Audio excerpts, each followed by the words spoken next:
welcome to Staff Picks, the podcast for movie nerds by movie nerds.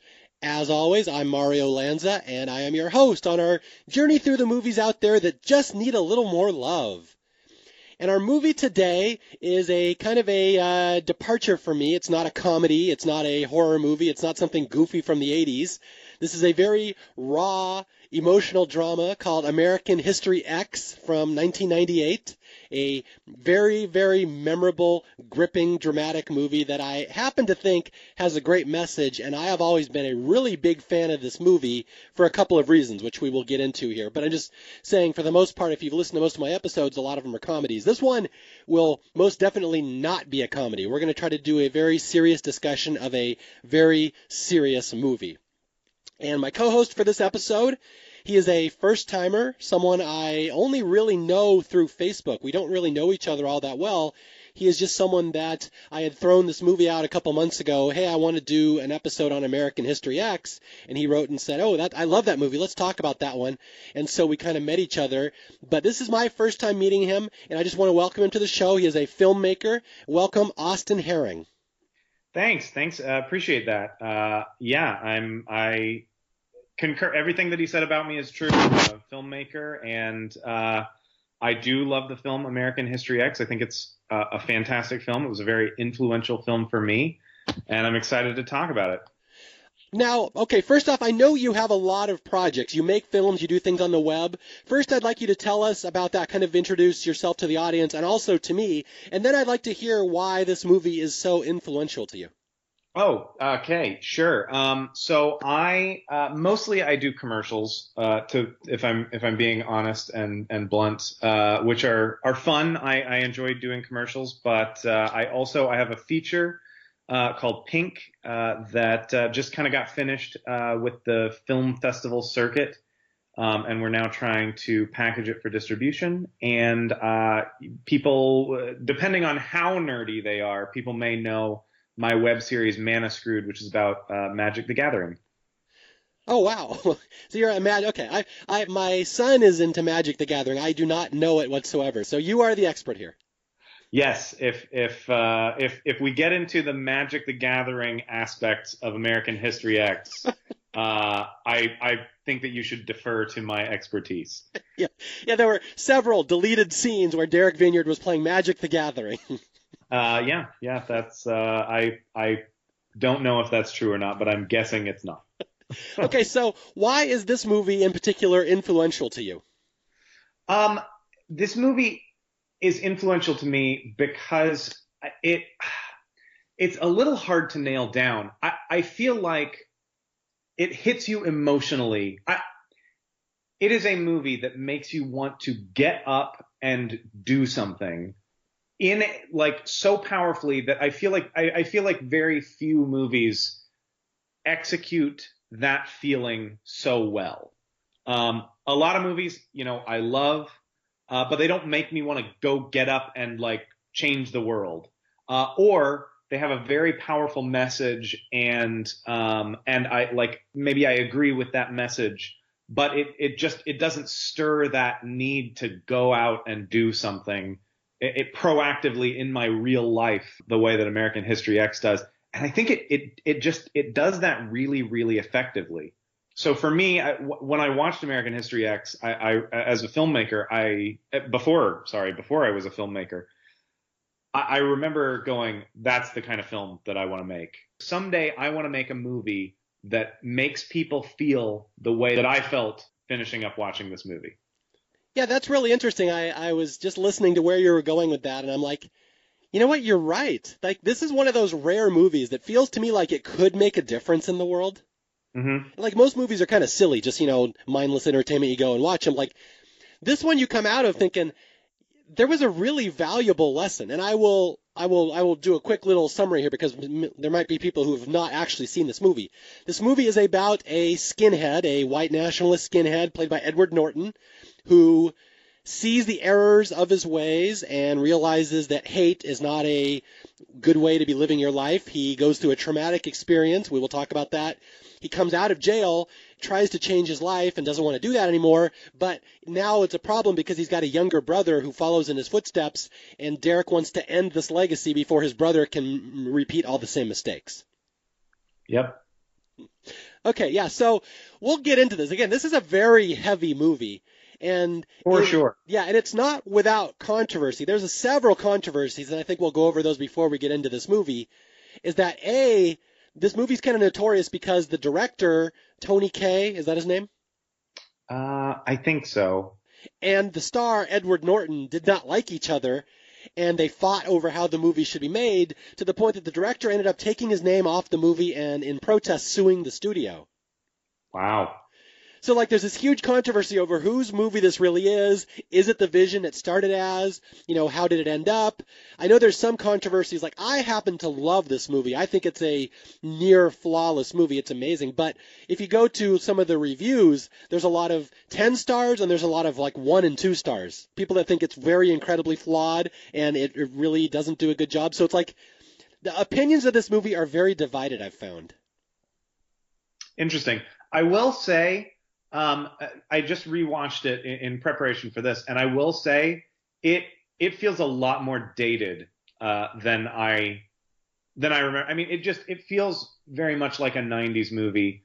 And on top of that, I know it's like a low budget 90s movies, and nowadays low budget you still have, you know, the just about top end digital camera. You know, low budget films now don't look as bad compared to big budget films as films did back then. And it's you know, it's got some bumps along the road, and the production value is not the best, but I think that it really holds up really, really well, and still is an incredibly powerful movie to a degree of which I feel like very few movies are. Yeah, no, I'd agree with you. I am totally against the idea that this movie is like hugely flawed, or even like I hear some people say, oh, that's an offensive movie. I'm like, if you just look at this movie on the surface and you say it's offensive, I think you kind of missed the whole point of the movie. I would agree. Although, I will throw out a question for you. The lead character of this movie, a skinhead with a swastika emblazoned across his chest, who ends up being the hero of the movie. Could this movie be made today? I feel like I wish that this movie could be made today, and I don't. The answer is I don't know, but I think that it should. I think this is the kind of movie that we need today, more than the kind of movies that we're getting, because I feel like this is a movie that does not preach to the choir. This is a movie that actively, I don't know what's the opposite of preaching to the congregation. What's the like? When you deliver a message to the people who need to hear it, I feel like this movie does that. I know that. Oh, what's the one that gets all the hate that won the Oscar? Are we taking Crash? Crash, yeah, Crash. I know everybody hates Crash because it's this kind of like whitewashed, like we fixed racism at the end type of a movie, right? Mm-hmm. And this is not that. This is gritty. They don't solve racism at the end of this. It presents this as this huge unsolvable problem, but man, we gotta step closer. It's not a pat yourselves on the back for feeling better about the state of the world for having watched the movie. It's a no, like go, like now go do something, because this is still a problem. That's kind of the thing that this does so well, in that it's the story of the salvation of one or really two people, the two brothers. And you know that makes a difference, because two people make a difference. Yes, we haven't solved racism, but every single person that you prevent from going down that path is 18 more conflicts that create 18 more people, Mm-hmm.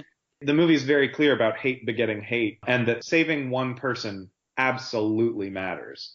I was going to say, it's really interesting you compared this to Crash, or at least brought it up, because that's the movie that I think of the most when I watch American History X.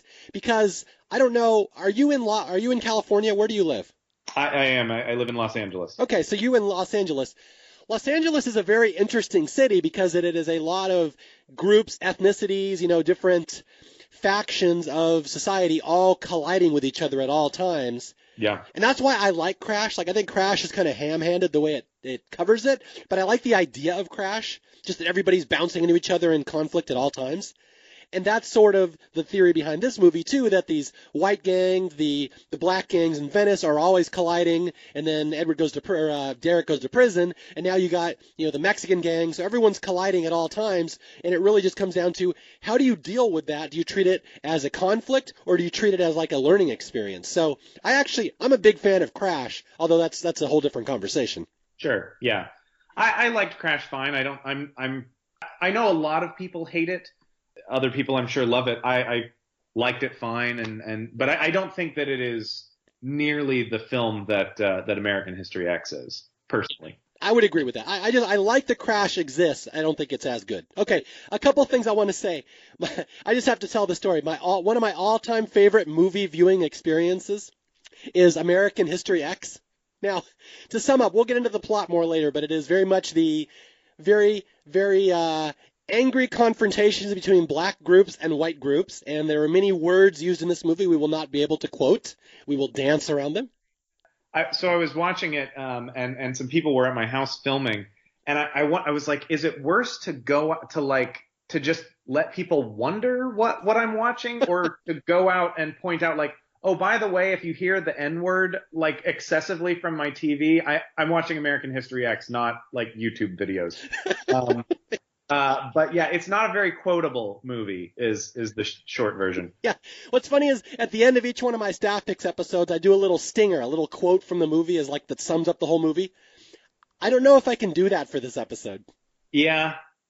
Yeah. The quote at the end, the Abraham Lincoln quote is great. I mean, obviously it's an Abraham Lincoln quote and not really a quote from the movie, but that's the closest you get. There's not really a good there's not really any quotable lines in the movie, honestly, which is weird for a movie this good. Yeah.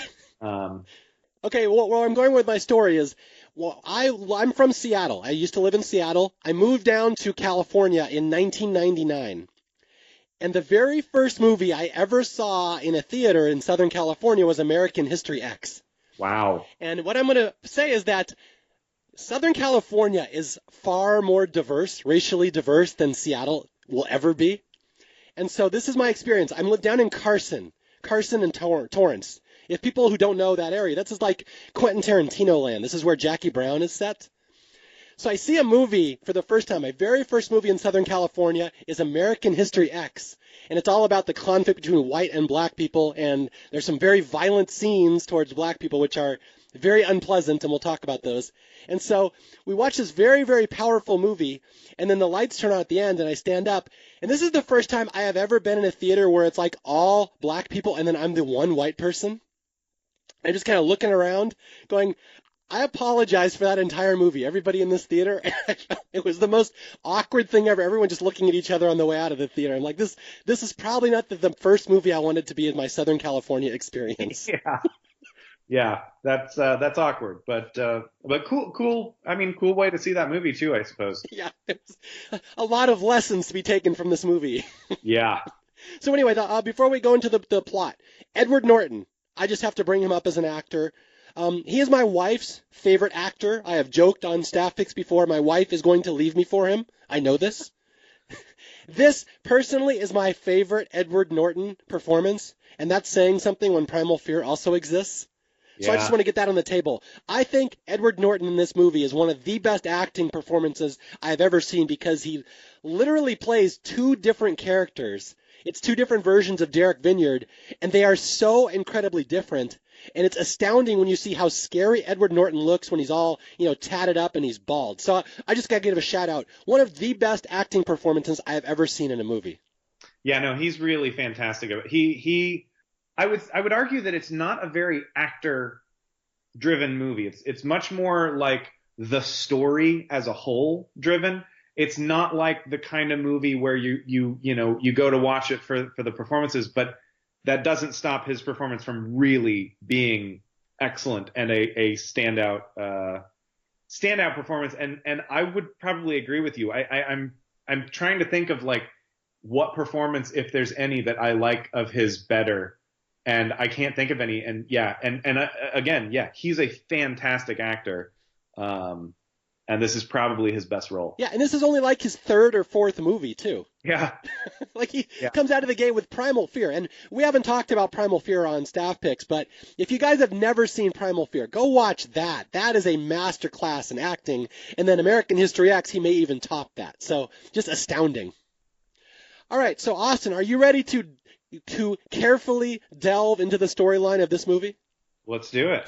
Okay, so again, this movie is the story of a skinhead, a Nazi named Derek Vineyard, who is like the king of all skinheads.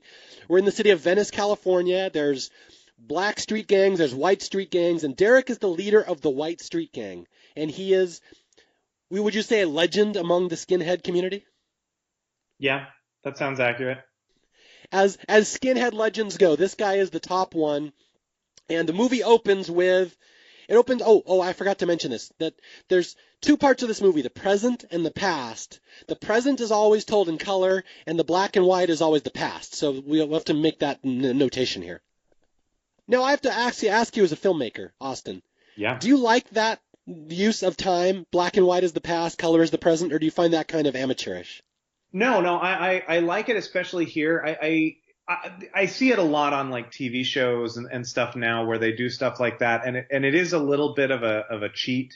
I feel like, but at this time, I feel like American History X was probably one of the first, had to have been an early adopter of using that mechanism, and so in that way, like you can't go back in time and say, wow, what a Jaws not showing the shark. Well, how, that's such a cheap trick now to build mystery. Everybody does it that way. Why can't you just, like if you invented the thing, and not saying that American History X invented it, but it was certainly one of the more early ones. So at that time, and no, as a general statement, I don't think it's amateurish. I think it can be amateurish when done lazily, but here I think it's a very easy way to tell when we are, because the movie jumps around in time a lot, and otherwise it might become confusing. And so they fixed that by doing the color thing. So here we go. The plot of the movie, it starts in the past. It starts in black and white, and we are going to see the lead up to a murder. This is the life-changing event that's going to happen to this kid, Derek, the skinhead, that it starts with him in his house, and he's got a little brother, and they have a whole little family. We'll talk about that family later. And they hear outside somebody breaking into their car. And it turns out there's these three black guys in a car. They've driven by. They have snuck up to this house, and they're breaking into Derek Vineyard's car, which is a sure way to incite gang warfare, want to break into the other gang member's car. And this is going to lead to some very bad things here that will have huge ramifications for years. So the younger brother, Edward Furlong, hears the commotion outside, sees the robbers, goes in and tells his older brother, Edward Norton, who's at the time having sex with his girlfriend, hey, there's some guys outside trying to steal your car. And Edward Norton grabs his gun, goes outside, shoots the one that's at the door. The one that's breaking into the car starts to run away, and he shoots that one as well, and then chases after the getaway car, the car that they arrived in, also firing at that car, but that one does get away. Yeah. So basically, Edward Norton fights off the bad guys, or I won't say bad guys. He fights off the people breaking into his house and kills one, chases another one off, and there's one wounded guy that Derek has shot him. He's wounded, he's laying there on the curb, and Derek is going to walk up and murder him in a especially savage way that we will see later in the movie, and I absolutely hate the scene. Everyone hates the scene. In fact, I will tell you, Austin, when I mentioned I was doing American History X, the first 10 comments from Facebook and Twitter today were, "Are you going to talk about the curb scene?" Yeah. I'm like, how would we not talk about that? Yeah. Oh, obviously that is the memorable scene. I don't hate that scene, FYI, but I have I suppose, stronger stomach than most. I think it's brilliant. And as a result, I love it. It's such a, I heard a story recently. I was on a shoot with someone who, maybe I should save this story for when we get to the actual scene itself. But Yeah, I'll save it for then. Okay, we'll save it. We'll hold off on that one. Okay, so this is the murder. Derek is about to murder this black guy against the curb, and it will have huge ramifications, but we're not going to see what happens for now. And now we flash forward. Now we're in the present day. This is 1997, Venice Beach High School. And now the story is all about his younger brother, Daniel.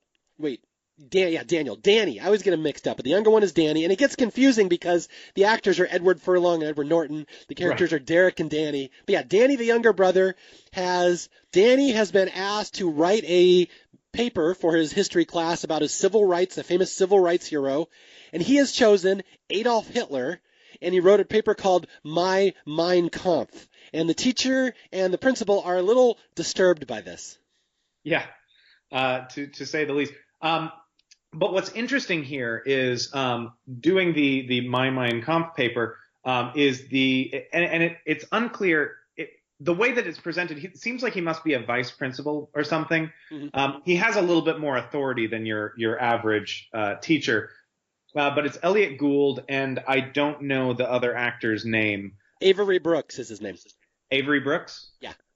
Avery Brooks. And so Elliot Gould is very much taking the stance of this kid is hopeless. Like we don't get really, it's not clear what Elliot Gould is arguing for, but it seems like he's like, let's expel him. You know, this is a hopeless case. And Avery Brooks is definitively arguing against that. Like, no, there's still some hope for kid. This kid who it's clear all these teachers know is a skinhead racist, and the black teacher is arguing on his behalf. I find that it already creates some intrigue there. And I think that's relatively how we leave the scene, is just the two of them discussing this. Eventually, Avery Brooks calls Edward Furlong, Danny, into his office and says, listen, from now on, I'm your history teacher. You're going to report to me every single day. And I expect a new paper due to me tomorrow. And pointedly, the new class is called American History X. Okay, yeah. Let me delve into that a little bit here. Like you said, the guy's name is Principal Sweeney. He is the Avery Brooks, the black principal of the school, or vice principal, one of the two. And he has a history with these kids. He knows that Derek, the older brother, went to jail for murder, and he is a huge skinhead legend. But Sweeney knows this kid was gifted. That kid was amazing. One of the smartest kids that ever came through school. And I cannot believe he got turned to this skinhead rhetoric crap. And I'm going to save the younger brother because the younger brother is also gifted. So like you said, it's a very interesting turn of events that the black principal is fighting for these skinheads, saying, I'm not going to kick them out. I'm going to do whatever I can to save this younger brother so he doesn't turn into the older brother. Yeah. Okay, so let's get into this American History X here. So Principal Sweeney calls the younger brother in and he says, I know your older brother was just let out of prison today, and I know you're probably acting up because, you want to impress him. I don't know why you're handing in this crap, this Adolf Hitler paper. And the younger brother argues, well, that's a great paper. I got an A on it. And so it all becomes, well, just because you could doesn't mean you should. And this is where, the principal says, we're going to take this paper. I'm going to throw this in the garbage. You're going to write me a new paper. I want you, every day, you're going to sit in my office. We're going to talk about American history from a civil rights perspective, from a contemporary current events perspective, and we're going to talk about it. And I want you to write me a new paper. And the paper is entitled My Brother. Tell me about your brother, how and why he went to prison, how it shapes your worldview, and the impact on your life and your family. And so it actually sets up the narrative to this movie, because now it's all about, let's learn about Derek here. Yeah. So, and this is interesting to me, and maybe I should save the criticism or the analysis of it for later. But it's interesting to me because we know very straightforward that this kid is a skinhead racist, and yet we're presented very early on with this scene where he's kind of definitively the good guy. Mm-hmm. We encounter these bullies who are black. Beating up this white nerd, pretty typical high school bullying encounter. In this specific instance, the bullies are black and the victim is white. And then Edward Furlong kind of intercedes, stands up for the nerdy kid, and kind of gets the bullies to back off and leave.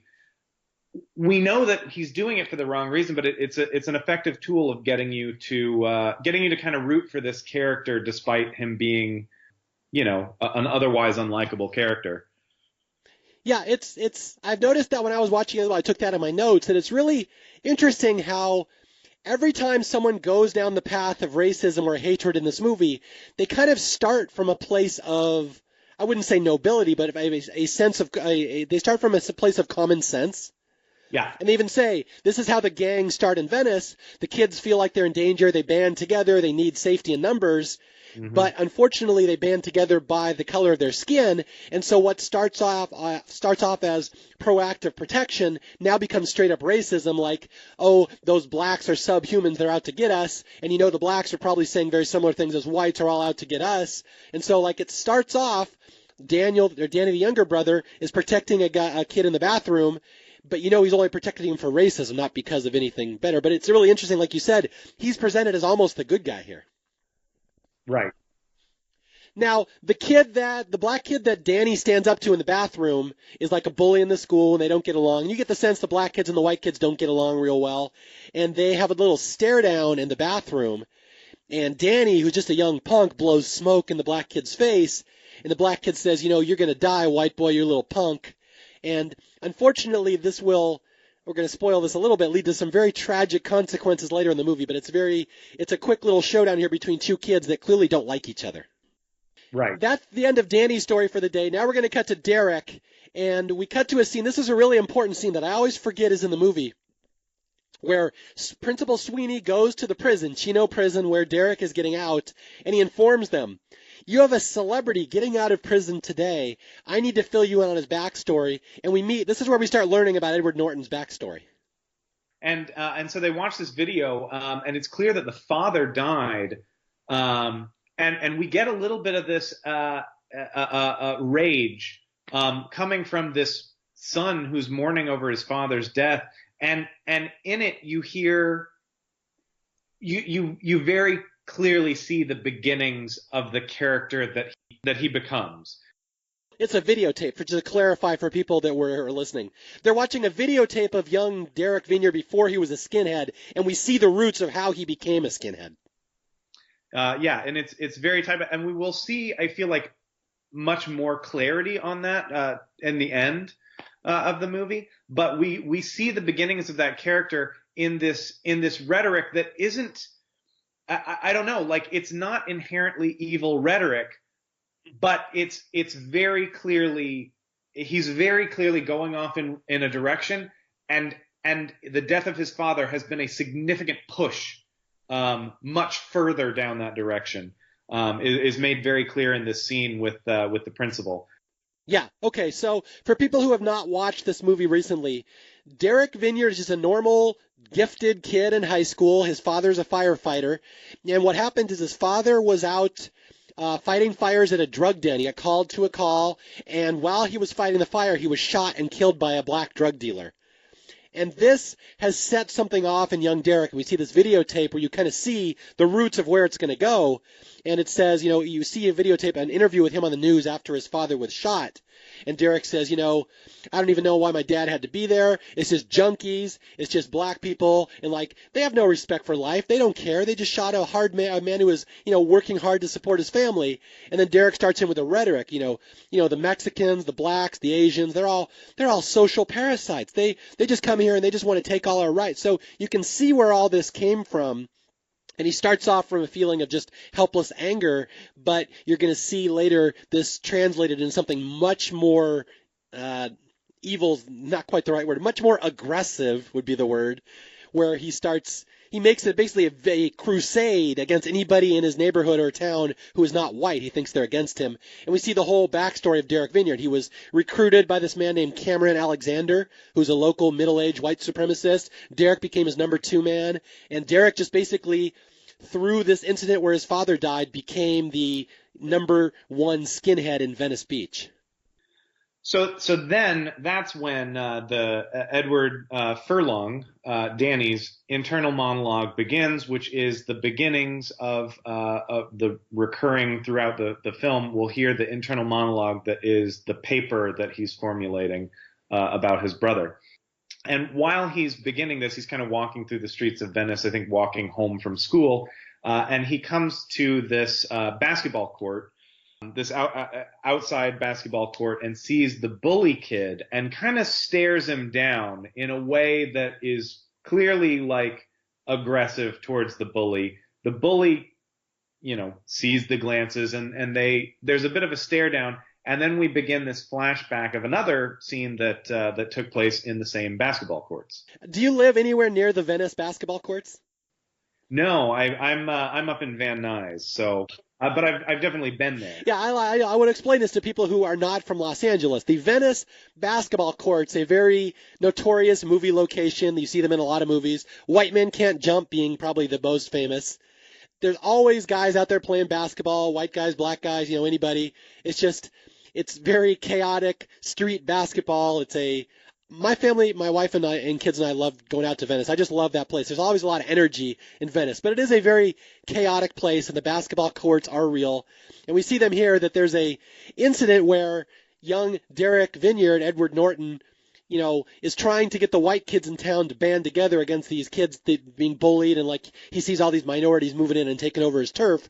And he says, one way we can get it back is by chasing them out of here. And it all comes like this climactic basketball game that we see in the past in black and white, where Edward Norton, takes off his shirt, revealing full-on swastika, and he leads the white kids in a game against the black kids. It's basically for control of the courts. Whoever loses has to leave the area. And Derek was a good basketball player. He ends up beating the black kids, which I probably find somewhat unlikely. I don't know if Edward Norton can dunk a basketball, but right. Yeah, that's the premise of the movie, that Edward Norton led the white kids in this game. He chased the black kids out of the area, and from here on out, he's a legend to every, racist pseudo skinhead in the area. Right. But this also, it's evident by his pretty unique hairstyle. The main black guy that they're playing against in the basketball scene is the person who we will see have a pretty gruesome death later in the flashback to that moment that altered Derek and Danny's life forever. Yeah, I forgot about that. That's the same guy. He is the carjacker. So this is clearly, we're positioned to believe this leads to that thing that happened. So it's the basketball game. The basketball game changes many things. Yeah. Okay.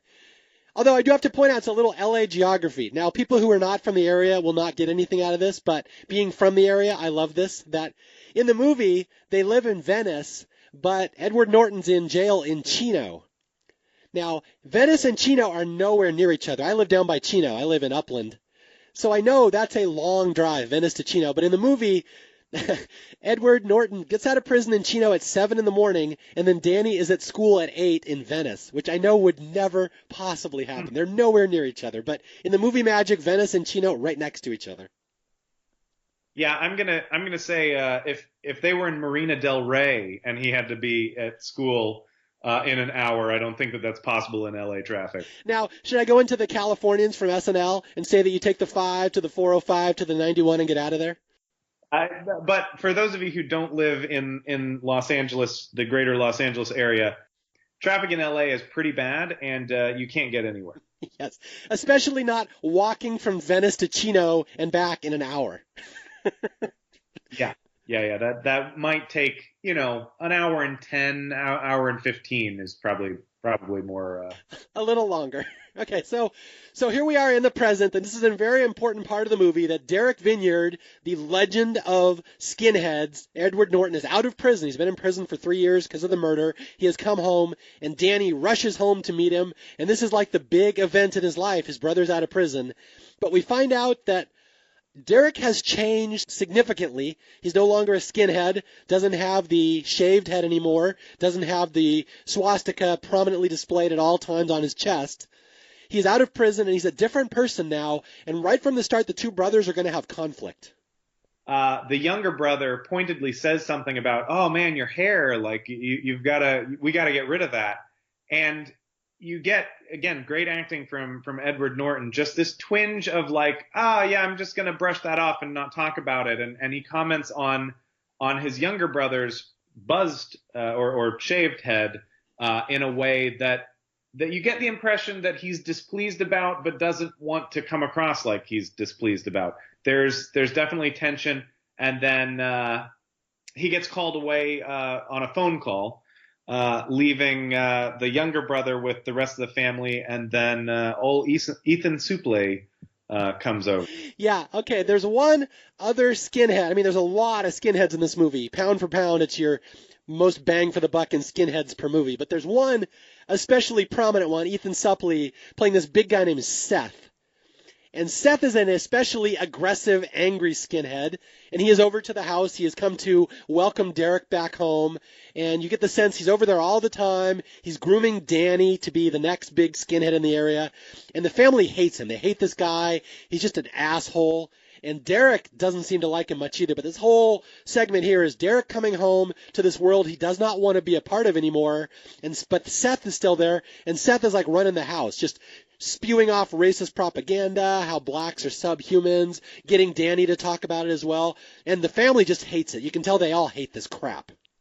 But I will say it's clear that Seth and Derek were initially very close friends. While it's clear that Seth is always kind of like the joke guy that everybody, doesn't really like, but like he hangs around. Maybe he's a little annoying, but they were definitely tighter once upon a time. And so the fact that Edward Norton's character Derek does not seem happy that Seth is there is a big signal that like something's different about him. It's not just that his hair has grown out. He's changed because he seems pointedly unhappy that Seth is there, but pretends not to be, and gives a big show of like a warm welcome. I'm happy to see my friend. I just want a few minutes to talk with my family. Can I catch up with you in a little bit, man? Type of a vibe. So that's definitely an interesting, again, subtle acting and interesting stuff from Edward Norton. There's one especially important detail about this scene that I think what makes this maybe the most important scene in the movie is that we learn that when he was in prison for 3 years, Derek refused any visits from his family. His family was not allowed to visit him in prison. And Derek, he has no knowledge of what's been going on at home during his absence. And so there's a lot of things in this scene that are kind of subtle clues. Derek says, oh, this apartment's different. It's just smaller than our old living room. So a lot of tragedy has befallen this family in the years that he's been in prison. He was like the sole breadwinner. And we hear later, his mom has emphysema from smoking. There's a clue she may indeed have lung cancer. So she has no income. They've downgraded to this crappy little apartment, and Daniel, the younger brother, is now following in all the racist footsteps. So Derek comes home for the first time and sees all this. He sees how far his family has fallen in 3 years. And between that and the fact that he went through a traumatic experience in prison, which we were going to hear about in a minute, Derek's world has completely fallen apart here. This is not the world he left, and he doesn't like it. It's way different than what he was expecting. So Derek, takes his younger brother inside and says, did you write a paper on Adolf Hitler? And then the younger brother's like, yeah, it was awesome. And Derek's like, no, that is not awesome. I don't want you doing that. That was the principal just called, blah, blah, blah. Stop this crap now. I don't want you doing this. I don't want you following my footsteps. I know there's a big party tonight, welcome home party for me. I don't want you to be there. So he basically tries to nip all this in the bud for his younger brother right now. And this is where now we get a little more flashback of Danny upstairs writing the paper about his brother, and we see the rise of power and, again, how Derek became the kingpin in Venice. And this is the mini-mart scene. Yeah, and one thing that I think is really interesting, I just want to touch on it before we go there, but there's just a quick shot where Edward Furlong's character, the younger brother, is typing on his laptop, and he clearly doesn't know what to start the paper with or what to continue the paper with. And he just keeps retyping and retyping. And finally he puts, people look at me and see my older brother. And I think that that's interesting because it shows there's a real, the movie repeatedly touches on impressionability of young people and the people that they look up to, and you kind of the responsibility that you have to those who look up to you to be a good example, because consistently. You see it later in the movie from Edward Norton, but here you see it from Edward Furlong, and throughout the movie also you see it from Edward Furlong. But there's this sense that like I need to be like this other person, and I think that that's really interesting. And that's where we go into the supermarket scene. Edward Furlong kind of sets the stage for us in a monologue, I believe, where he talks about how charismatic his brother is and how like the strategy that they went to recruit with and how they found new members. And it was always these angry people who had experienced real loss and had something genuine to be upset about, and they used that to recruit them. And then you see Edward Norton give this big impassioned speech about gosh, I don't even remember the details of it, but it is pointedly racist, but it's very rooted in protecting ourselves. That what we have, what we built that is great, is being threatened and being invaded, and these people are taking from us and hurting us, and it is time that we stood up for ourselves. Yeah, that's one thing I always find interesting about this movie, is that every time someone goes on a racist rant about every other minority and every other race taking our stuff, the speeches always start off logically. Yeah. They all start off, you know what, we should do this. We need to protect ourselves. You know, there's problems. We need to band together and we can solve the problems. And they all start from that place. And then, yeah, like you said, we see a flashback. This is a flashback to a couple years ago when Edward Norton was the lead skinhead. And he's straight up doing a Hitler monologue, basically. Like, you know, for our pride, we must do this. This is how we will be able to win our neighborhood back and make it great again. And I pointedly used Make America Great Again, unfortunately. But, yeah, that's the speech that Edward Norton gives, and it's really a fantastic speech until it subtly becomes a huge racist rant. It's really interesting how he gets there. It's the same thing. It's the same thing later in the movie where they're having dinner with Elliot Gould, and I know we'll get to this. I don't want to ruin stuff for people who are following along with us. I don't know why anyone would listen to this if they haven't watched the movie and don't want it to be spoiled. But later when they're having dinner with Elliot Gould, and then again when he's having the discussion with his father, and the same thing too when they're showing the clip of him after the death of his father, it always starts out rational and sensible and just, you know, maybe a little over the line, but then suddenly it switches and you're like, oh, whoa, yeah. Whoa, okay.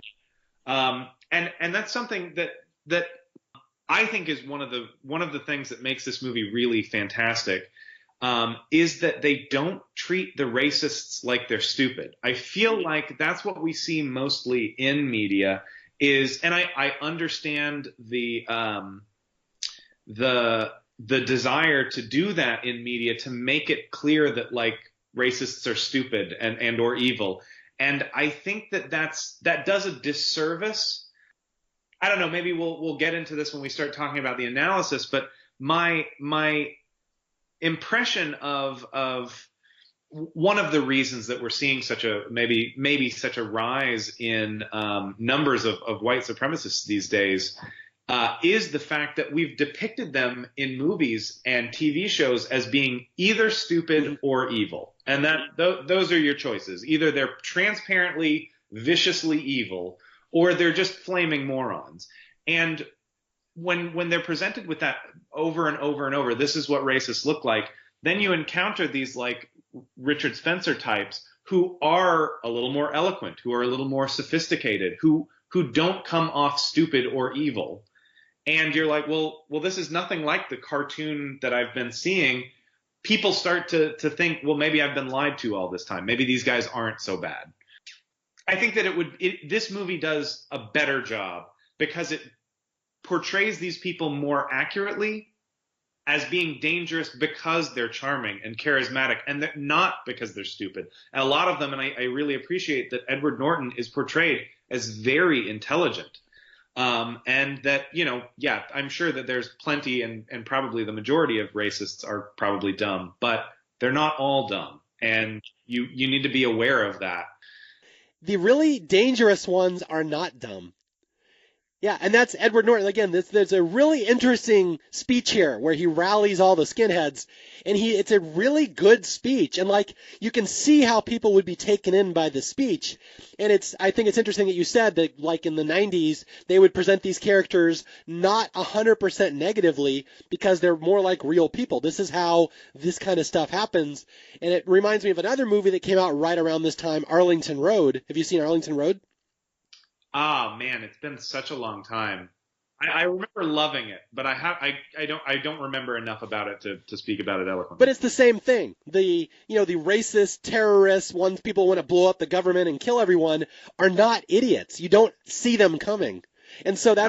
that's how it works in real life. Like the really smart ones will recruit someone stupid to go do stupid stuff, but meanwhile there's Edward Norton and this guy Cameron Alexander off in the side that are Yeah. the true masterminds, and they're not getting any flack for it, but all the cops know those are the dangerous ones.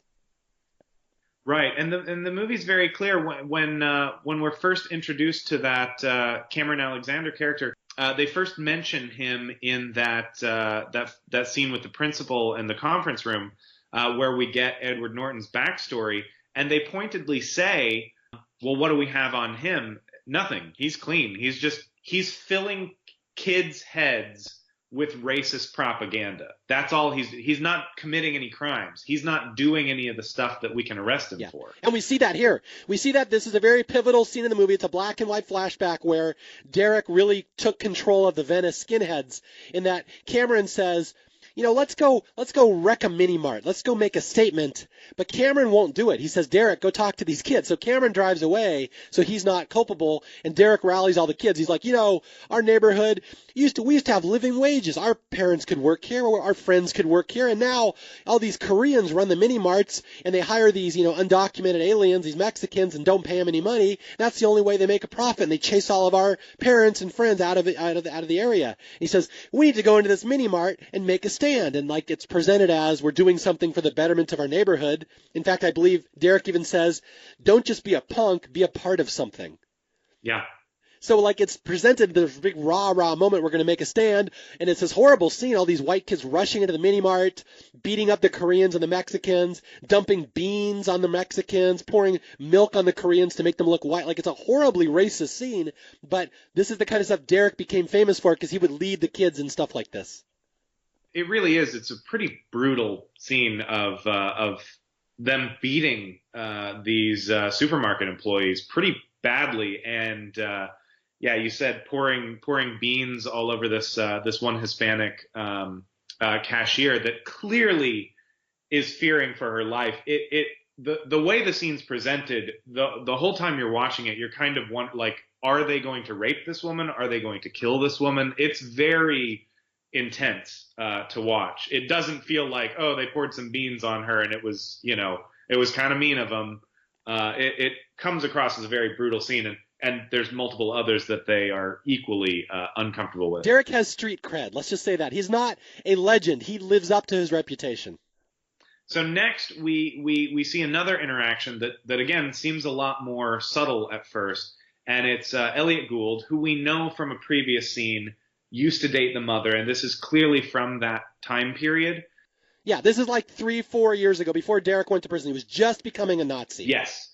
And Elliot Gould is talking about the Rodney King beating, and is clearly like we're not given a lot of Elliot Gould's positions in this. They've clearly been having this discussion for a little bit, but Elliot Gould is clearly a little more nuanced about what's happening, and is just having kind of an intellectual discussion about the nature of the riots that are happening in the wake of the Rodney King beating. And then Edward Norton goes into yet another rant that at first seems like intelligent points and very quickly escalates into more of the same. Yeah, let's paraphrase some of the argument here. I will try not to use Edward Norton's exact words, but yeah, Elliot Gould is over at the house. They're having a nice dinner with a family friend, and they just bring up the Rodney King riots. And it all starts with, it was mostly black people rioting in their own neighborhoods. And so they start talking about the root cause of why people would riot in their own neighborhoods against their own people. And Elliot Gould's trying to say, well, that's just kind of the cycle of poverty, that people are helpless, they just strike out whatever is nearby. And Edward Norton says, no, it's because blacks are subhumans and are biologically designed to commit crime. They are inferior to the white man. And it goes off the rails very quickly to the point, it's a really nasty scene. It's a very powerful scene and well acted. But Derek goes from 0 to 60 very quickly, and it almost ends up in violence where he's threatening I'm not going to say the Jewish slurs, but he threatens his Jewish house guests and says, I'm going to kick your ass if you don't get out of my house right now and stop sleeping with my mother. And don't forget, he also is violently aggressive towards his sister in the scene as well. Now it's not super. It's not like he punches her. He feels like she has disrespected his girlfriend, and he says, you need to apologize. She listened to you while you made your point. You need to listen to her while she makes her point. The sister, who's had enough of the racism, is like getting up to walk away now, and he at first bars her.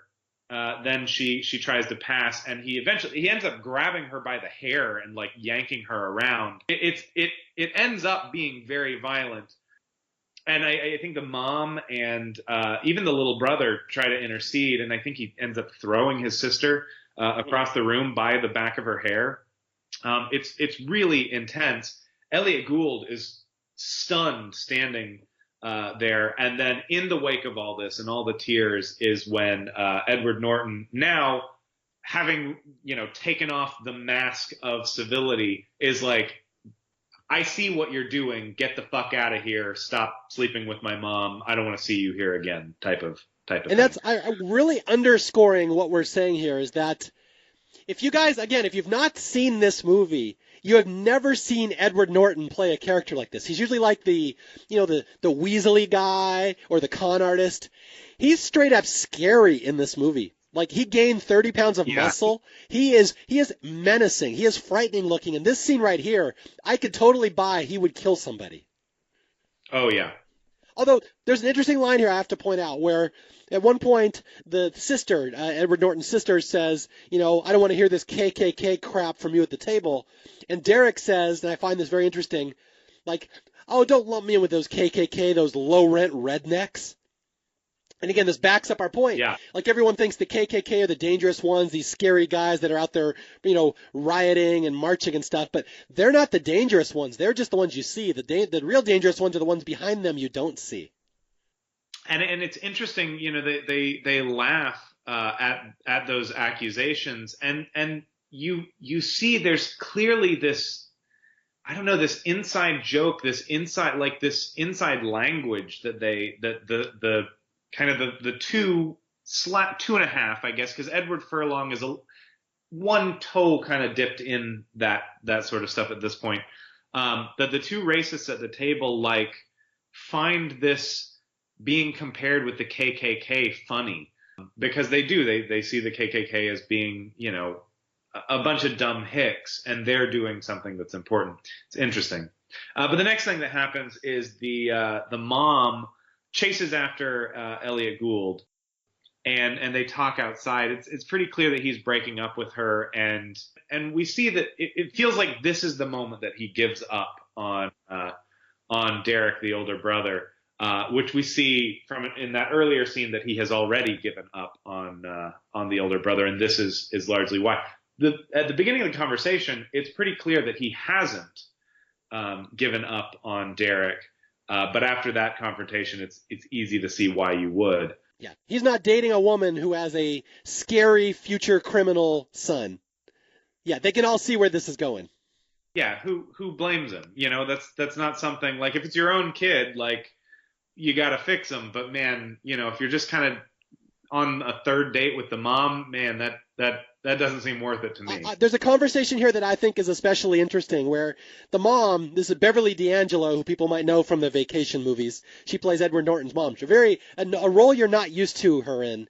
which she's very Yeah. vulnerable in this movie. But she's, trying to get a man to date her. Her kid's a monster. She can't do anything about it. And she tries to plead with Elliot Gould to stay with her. And she's like, please, he doesn't mean what he says. He's just a boy without a father. And then Elliot Gould says, no, it's worse than that. You don't know the world your children are living in. And he shakes her hand. Goodbye, Doris. That's it. And we learn that the mom, Doris, then kicked Edward Norton out of the house that night. She said, you're a monster. I'm embarrassed you came out of my loins. I don't want you as my son anymore. Get out of here. And we learn this is the night of the murder, the infamous murder. And also important to point out that the sister attacks Edward Norton with a baseball bat right after this, obviously because of the way that he was violent towards her. I think she says, like, I hate you or something like that as she does it. And he immediately softens up and apologizes for hurting her, makes it clear that he would never hurt her or Edward Furlong, that he loves his family, and that he lost control. But he never pointedly says that he's sorry, I don't think. But he's very apologetic in his demeanor, and he's very overt that, like, I mean you guys no harm, you're my family. I lost control a little. It's the classic wife beater. Oh, I love you. I'm sorry. I'd never hurt you. I lost control for a moment, but I'd never hurt you. But you can see it in his eyes. He probably would. Derek's got rage. Yeah, for sure. And that's something that the movie touches on really well is that underlying rage. The principal is the one who kind of gets into that the most when he says later in the film that I know where you are because I was there too. And that's the thing that you really see. That's the difference between flashback Derek and in color Derek is that the rage is gone. That's the difference in the acting that Edward Norton is doing, is that one character is filled with rage and the other character is not. And speaking of rage, it is now time to talk about the scene that nobody wants to hear about, the murder. Yeah. So we go back to that night. The night that he was kicked out of the house right after that dinner fight. Correct. Where the carjacking has just occurred. He shot one of the sentry at the door. He wounded the carjacker himself that he played basketball against, and he chased off the car. Now we're left with a wounded guy, wounded carjacker, and Edward Norton grabs him, carries him over to the sidewalk, tells him to bite the curb, and then kicks the back of his head. And it's actually very minimal. We don't see this in gory detail. It cuts away very quickly, even what little detail we do get to see. But I mean, viscerally, you know what happened in that situation. And then the cops come, arrest him, and we move on from there. But obviously, we need to pause briefly and talk about that moment, because it's absolutely one of the more brutal things. It's iconic in film history as being just a really violent, brutal moment. And I think that the racism that underlies it, if this was just like a a Martin Scorsese movie, and a character has another character bite the curb and kicks the back of their head, it would be memorable. But the fact that it is a skinhead with standing in boxers and combat boots in the middle of the street in black and white with a swastika tattoo over his heart, doing this to a black guy, it makes it a lot more brutal. Yeah, like I said, this is the scene that everybody mentioned. Oh, are you going to talk about the curb stomping scene? I'm like, yeah, I'm pretty sure we are. But yeah, that's one thing that you pointed out, is you don't actually see as much as you think you do.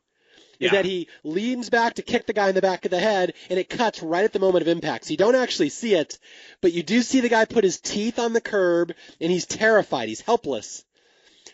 Now, is this the movie? Is this where the phrase curb stomping came from, or was that a phrase before this movie? I have to assume that it came from this movie. I should look that up, but I'll tell you the story that I heard about this. I can't remember where I heard it. I worked with somebody recently. Oh no, you know what it is? I know the DP that worked on American History X. He's who I heard this from. Okay. And he was saying that he believes that this filmmaker is brilliant, specifically because of that scene, because of that shot. They were there shooting that scene, and he wandered away, and he was like, "This isn't good enough." I don't remember what he said that it originally was. Maybe he shot the guy, or like shot him in the back of the head, execution style, and that was it.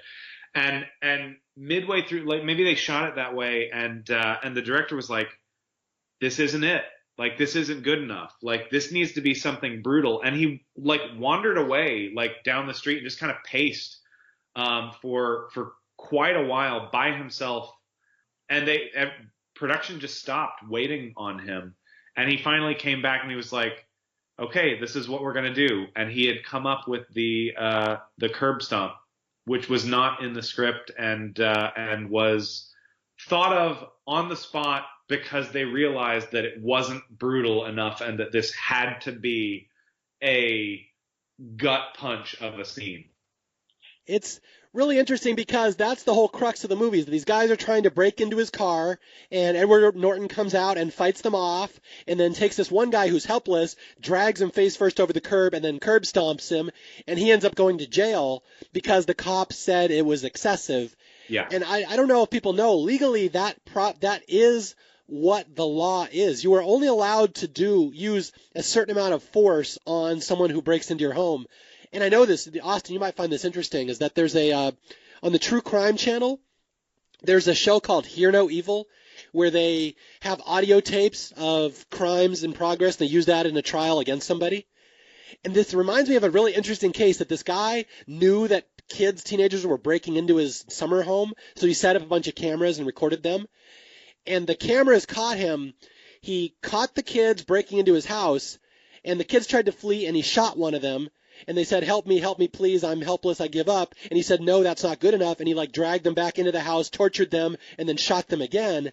And he went to jail. Wow. Because, again, there's a certain amount of force you're allowed to use to defend yourself. And if it's excessive, then it's considered murder, which backs up this as well. You're not allowed to torture somebody if they're helpless and already giving up. So that's legally sound why he would go to jail. Although I think he'd personally get more than 3 years, but he only gets 3 for this. Yeah. Honestly, I agree with that. That's one of, not to say that the movie has these big flaws, because it helps the narrative of the movie move forward, and it's not egregious, but him only getting 3 years seems a little far-fetched given the severity and the brutality of the murder that's committed, and the fact that this guy is covered with swastika tattoos. It's clear that it was racially motivated, the excessive use of force. So, seems like he got off pretty light. Yeah, although there is a little loophole in there that Danny in his paper says Derek only got 3 years. He would have got life if I would have testified, but I chose not to. That's true. So maybe they just didn't have enough evidence to prove intent. I don't know. But anyway, this whole scene, Edward Norton was nominated for Best Actor for this movie as well. He should have been, because he's incredible. This is the scene they always use. It's not so much the curb stomp, but afterwards, when the cops come and arrest him, and Edward Norton turns towards his brother Danny, and he's proud of what he just did, and he's raising his eyebrows and smiling, and he's all tatted up and muscular, and he is just one scary looking mother effer. Edward Norton just is scary in this, and this was his Oscar scene right here.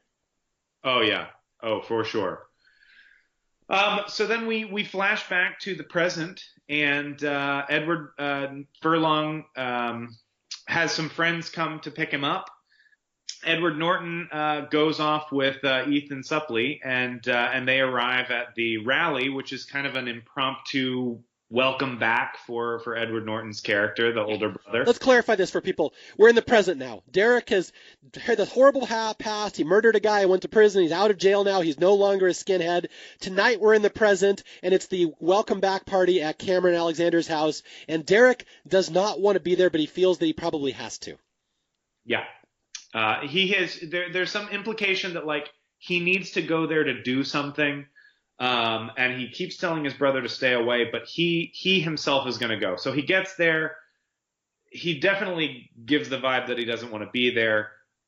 And Edward Furlong's friends, who we just saw at the door, picking up Edward Furlong, the younger brother's friends, are in awe of the older brother. Like he's a legend. Like it's weird because they're friends with his brother, but like they're excited to meet this guy because of how much they've heard about this guy.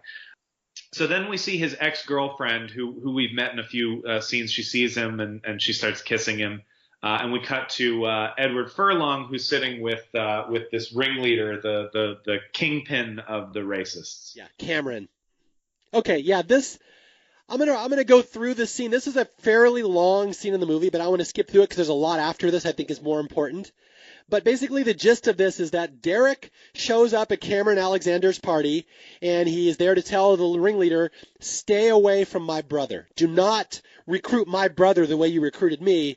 And Cameron Alexander's like, you just got out of prison. Again, he's very smooth talker. Stacy Keach plays this guy. Very smooth talking, racist, white supremacist. He goes, you've been through a traumatic experience. Just take some time off. I like that you grew your hair back. You're done with all that skinhead crap. We can get into the big stuff now, like the recruiting and the internet. And Derek's like, no, I'm not doing this. Stay away from my brother. And it ends with Edward Norton punching the ringleader, and immediately wincing, going, oh my God, I just am about to have 800 skinheads come up here and kill me now. Which is exactly what we go to next is he leaves. He had previously had a bit of a discussion with the ex-girlfriend where he's like, come on, leave. Like, let's walk away from this lifestyle.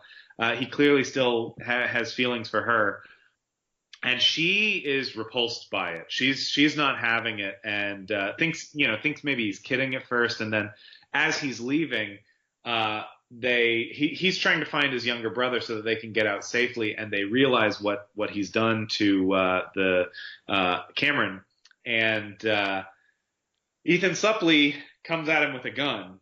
The crowd has totally turned. They start calling him the N-word. They like, he's a traitor. He's the worst kind of traitor, and now he's probably going to die here.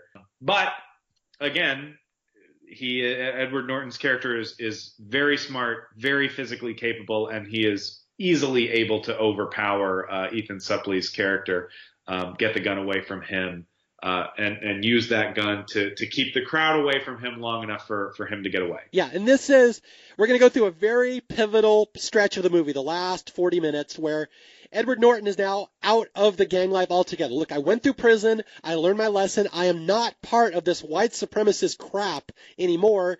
He almost dies. His girlfriend hates him now. She's calling him an N-lover. His buddy Seth is now trying to shoot him. All the skinheads want him dead because he has left the gang, and he's now, punched Cameron Alexander. And on the way home, the younger brother catches up. Why did you do that? Why? Like, those are our friends. Those are our people. Why would you punch them? And now we're going to get the backstory of what happened to Edward Norton in prison, which is my personal favorite part of this movie. Although it's very tough to watch, honestly. Yeah. But now we will see what happened to Derek in those 3 years in prison, and why he had a change of heart, and why he no longer wants, as in his own words, he says, I can't do this anymore. I don't want to be a part of this crap. I've changed. I can't do this. And Danny says, man, what happened to you in prison? And here we go, black and white for the next 45 minutes, the prison scene. The prison scene. So Edward Norton goes to prison. It's very clear that he's now in, right from the first shot we see, he's in over his head, and prison is not fun. He maybe got arrested in a flash of glory, but now that he's here, he's pretty powerless. And there's a lot of scary guys around him. So we see right when he first goes out to the yard, and there's a bench press, and he's outnumbered with people of color, and he's very, very visibly a racist as soon as he takes off his shirt to lift weights.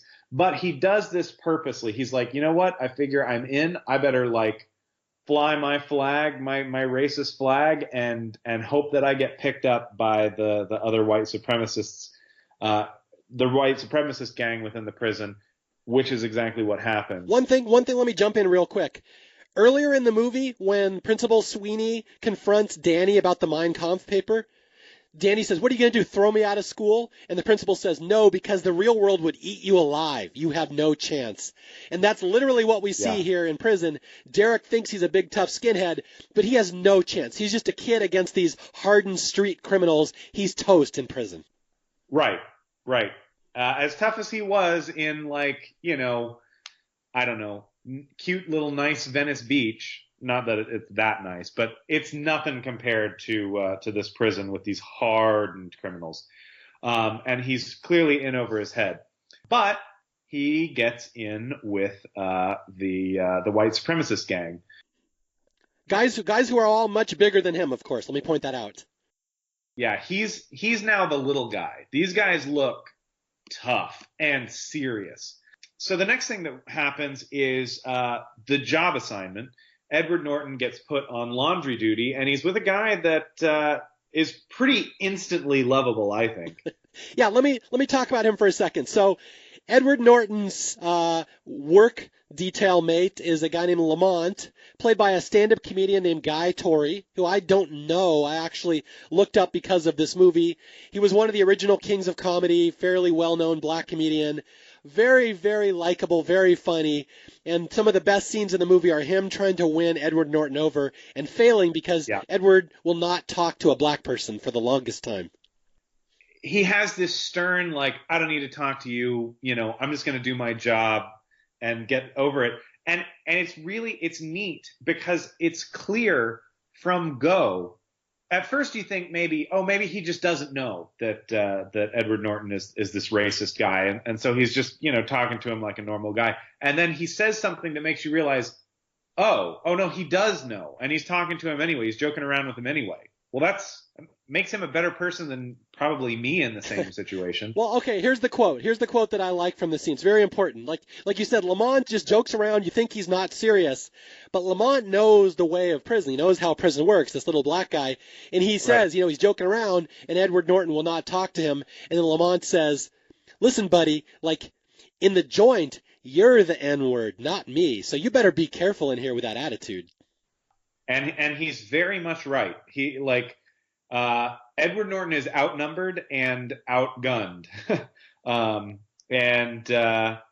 His little, we'll get to that later. But anyway, now Edward Norton is in with the white supremacist gang in the prison. That's his clique, we'll call it.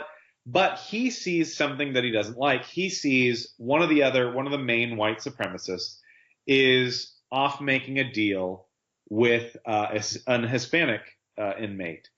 And he says something to one of the other top guys. He's like, what is he doing? He's making deals with the enemy. Like, this is not Edward Norton is a purist. He believes he's drinking the Kool-Aid, man. And these guys, maybe they're kind of hypocrites, and he doesn't like it, and the other guy does not like that he doesn't like it. Yeah, let's clarify this for people who've not watched this recently. Edward Norton talks the talk. Like, we are white, we do not hang out with anybody else, they are all inferior, but he sees the way prison works. Prison is all about politics. Yeah. And they're very strange bedfellows. And I will say this, I don't talk about this much, but one of the things I do in my spare time is prison outreach. I have pen pals in prison and stuff, and I kind of write to them and help them with educational materials. So I know stories like this are very true, that there's very odd politics in prison, and you do not want to make the wrong enemies. And what Edward Norton does, he starts back talking to the whites here, and he says, you guys shouldn't be talking to the Mexicans. And the whites are like, we're going to do whatever we want. You better shut your mouth. You don't know who you are. And what's going to happen very quickly is the whites are going to turn on him in a horrific scene, almost as horrific as the curb stomping, and it will change Edward Norton's entire worldview that perhaps his people are not the ones that are going to always protect him. But we get a nice build up to that scene where we're juxtaposing the hypocrisy that he sees within his own little skinhead group, and the genuinely kind of kind way that his coworker in the laundry detail is treating him. He kind of makes a game out of trying to get Edward Norton to talk to him, and eventually succeeds. And there's some of the most genuinely fun scenes. Again, this is a very memorable for being in only maybe, I'd guess, like 6 minutes total of the movie. He's one of the more memorable characters because he's very funny and he's very warm towards this very obviously skinhead who hates him. Yeah, and it's probably the only warmth Derek has ever had in his life. Honestly, based on the other flashbacks, yeah. Okay, let's talk about how he wins him over. Yeah, so eventually he gets him to laugh. Yeah, Lamont gets him to laugh. Yeah, and it's honestly it rings very, very true because you can win people over with a laugh, man. And he starts, I forget the exact jokes that he makes, but it's about like sex. He's talking about how you need to be nice now that you're in the joint. You got to be nice to your girlfriend when she comes to visit you. You can fight out there, but here you don't know if she's going to leave and go have sex with somebody else. And he's mimicking the girlfriend off having sex with other people and stuff. And he eventually gets a laugh out of Edward Norton. And that's kind of it, that he cracked the veneer and now he's in. Next time we cut to the two of them, they're having like a fun debate about basketball because he got through to the guy. Yeah, Lamont, the black coworker, wins him over first by doing an impression of Edward Norton as a KKK member. Makes him laugh because it's so ridiculous. And then, the discussion about makeup sex gets Edward Norton to laugh. And like you said, and now we cut to them bonding over Lakers versus Celtics as just any two people would talk about. Yeah. So, like, the veneer of these blacks as subhuman creatures that Edward Norton has thought of his whole life is now broken, that Lamont is like his only friend in prison. And that's going to escalate very quickly when we get the rape scene. Right. So Edward Norton continues his protest of the hypocrisy that he sees within the other white supremacists, and eventually calls it out and publicly disses the group by refusing to sit with them, which is, I don't know much about prison, but I know that that's not a smart move. And so Edward Norton's in the shower. And all of a sudden, everybody clears out of the shower, even the guard, and in comes a bunch of white supremacists, and they pin him against the wall and rape him. It's not unlike a lot of I suppose prison rape scenes in other movies. This is pretty clearly a putting him in his place type of thing, and not a horny prison mates need to get it from somewhere, I'm going to make you my bitch type of thing. This is you need to learn a lesson, and here we are to teach you the lesson. And this scene goes on for a while, and it's graphic, and it's very unpleasant, and it's the whole time you see Edward Norton's face as he's being taken from behind by this big white supremacist who's much bigger than him. Yeah. And you just see the confusion. Like it has never encountered his worldview that white people could hurt white people. Yeah. And here we have, like, again, to add to the confusion, again, I think that this is a very, as far as I know, realistic take on how would you change somebody's worldview when they're that deep in? How do you reach a white supremacist like this? And I think that this movie very intelligently shows how, and it's not, no one thing really reaches him, and no one person is trying to reach him. But first, he has to see that the other side isn't all bad, and then he has to see that his own side is bad, and he has to see both sides of that coin relatively at the same time in order to bring about a change. And then the next thing is the principal, who we haven't seen since the very beginning of the movie. Yeah, let me jump in here. I have heard some criticism of this movie that Edward Norton's turn against racism, he turns back to the good side, happens way too quickly. Now, I don't agree with that. I think it's a 90-minute movie. Like, there's only so much you can show. You're not going to show every little step of him coming to the conclusion that maybe his worldview was wrong. Right. I think the movie personally does a really good job of showing how someone's worldview could switch, but it's gradual. You know, he realizes that Lamont isn't horrible. Lamont makes him laugh. He realizes Lamont is cool. He realizes the whites are hypocrites. He realizes then he gets raped and attacked by the whites. He realizes he has no friends. To me, it seems very natural and logical how this might happen, but I will say that's one of the criticisms you see of this movie, that it happens a little too quickly. I mean, I can agree with that criticism in that, yes, this is not entirely realistic that it happens so quickly. However, I think you're right. It's a 90-minute movie. We don't have time to go into every little bit of nuance. I feel like we get the impression, and I believe it. I buy it. I think that those two elements would change anybody's worldview. Yeah, I buy it. You know, this isn't a 4-season long thing where we have hour upon hour upon hour to show the slow transformation of a high school chemistry teacher into a drug kingpin, where we get to see the full nuanced transformation. It's a 90-minute movie. We have to tell it a little quicker. Yeah, although we do have the scene that you were just leading into with Principal Sweeney. And this is an important one. I think people forget about this scene. This is very pivotal, where the principal shows up and Derek is in the infirmary. You know, he's been raped. He's torn up on the inside. He's crying. He's hurt. He doesn't know what to do. This is not what he envisioned how racial relations worked in the real world. And the principal, Sweeney, who again is black, we have to point out, comes and visits him in prison and says, you know, Derek, I knew you when you were a kid. You were a gifted kid. You're too smart to still believe all this racist nonsense. And then Sweeney says, you may not know this, but I was once like you. I've been in prison. I used to be very angry. I was militant. I thought the white man was against me. I thought everybody was against me. I was angry. And he says, this is what I see in you, Derek, is that you're going to go down the path I avoided. He's like, ask yourself this question, Derek. Anything that you've ever done, all the rage, all the anger, all the acting out, has any of that ever done anything to make your life even a little better? It's a very interesting question because Derek sees the truth right then. He's like, oh my God, I have never done anything that's actually made my life better. And I really appreciate the principal gives a very good, albeit very short speech here that's really perfect. It's really poignant, and it gets right to the root cause.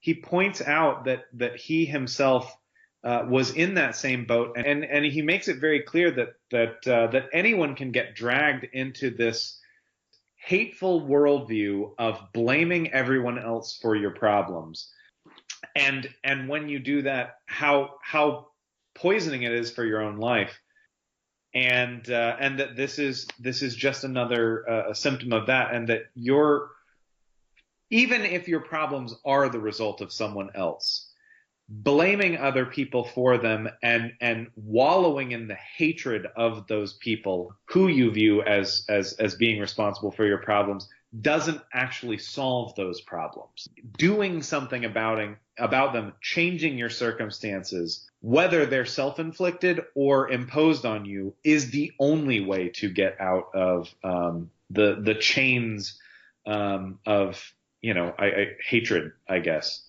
Yeah, and I'm glad, again, at the start of the podcast, you said this is one of the movies that makes you want to go out in the world and do something positive. Yeah. Like, this is the message you get from this movie. Like, so many people, they have all these self-imposed problems. You're just angry about stuff. And this movie basically says, well, why don't you do something about it and stop being angry all the time? And that's the message that Derek gets. And Derek never has rage in the rest of the movie now that he realizes that he's his own worst enemy. But there's a double whammy here, is that the reason Derek gets out of prison in one piece is because of black people. Because the principal here will start putting in good words for Derek with the parole board. He ends up, I think, getting Derek's sentence shortened maybe a little bit. Maybe there's some parole in there. But then the second part of that is when Derek ends up He's a lone wolf in prison. He has nobody protecting him. And in theory, when you don't have the whites protecting you, the blacks, the Mexicans, any other group, you're fair game for them to attack. Right. Nobody ever attacks Derek in the last 2 years of prison. And as he's leaving, he realizes it's because Lamont, his one friend, the black friend, has asked the brothers to leave this guy alone. This guy's cool. Please, as a favor for me, do not hurt him.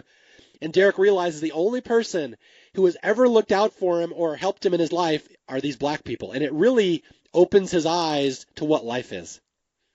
And you asked before, and I want to touch back on it, if I thought that it was amateur filmmaking to have the film be in black and white for the earlier stuff. I gave you my answer before, in that I don't think that it's particularly amateurish, but I think it's pointedly used better here because it aligns with Derek's worldview.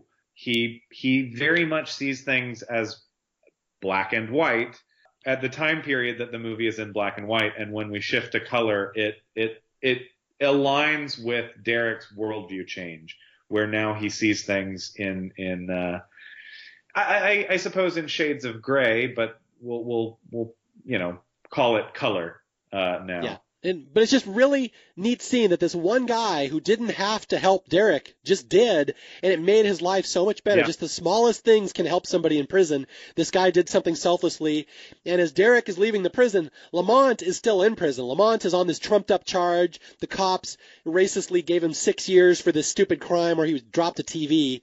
They said he threw it at an officer. Yeah. And Lamont says the one thing that the last thing Derek hears as he's leaving prison, Lamont says, "Take it easy on the brothers from now on." Yeah. And that's really the lesson. Derek gets out of the prison, and he is a changed man. He has seen life for what it is. Yep. He just doesn't have hate in his heart. He realizes life is more nuanced than people think it is. He gets out of prison. He sees this whole white supremacist crap that he was in before. It makes him sick. But now he's told his brother about it, and his brother's like, "Oh my God, I can't believe you went through that." And Derek's like, "I'm not sorry. I'm glad I'm a better person for it. And I just want to make sure you do not go down the path that I did because this is where it leads." Well, and I think that this is really important, and I think that this is one of the things that makes this movie really excellent, and makes it stand above other similar movies.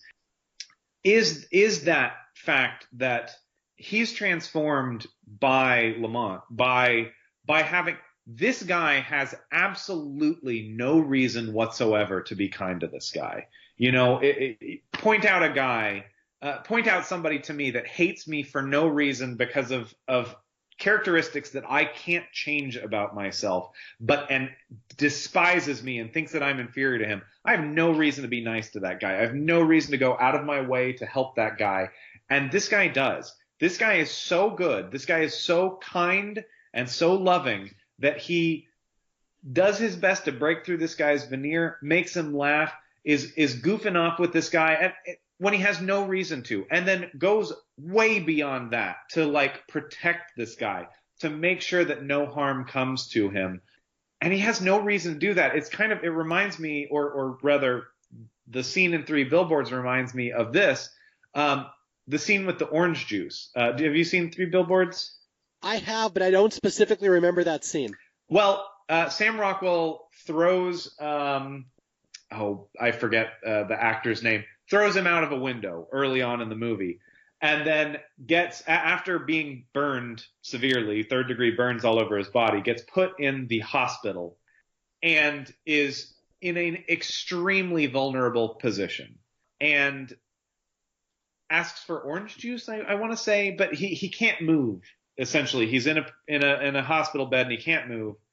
And he realizes that the guy who's sharing his hospital room is the guy who's in the hospital because he threw him out of a window, and he didn't get in trouble for it because he was a cop. And the guy gets out of his hospital bed, and you're like, "Oh man, this guy's dead." You're as an audience, you're expecting this to just he's gonna beat the shit out of Sam Rockwell. And instead, he just brings him a glass of orange juice, and he puts a straw in it so that he can drink it. And that's it. He chooses the guy that he has no reason to help, the guy that he has every reason to beat the shit out of, to get even with. And he stops that cycle of hate.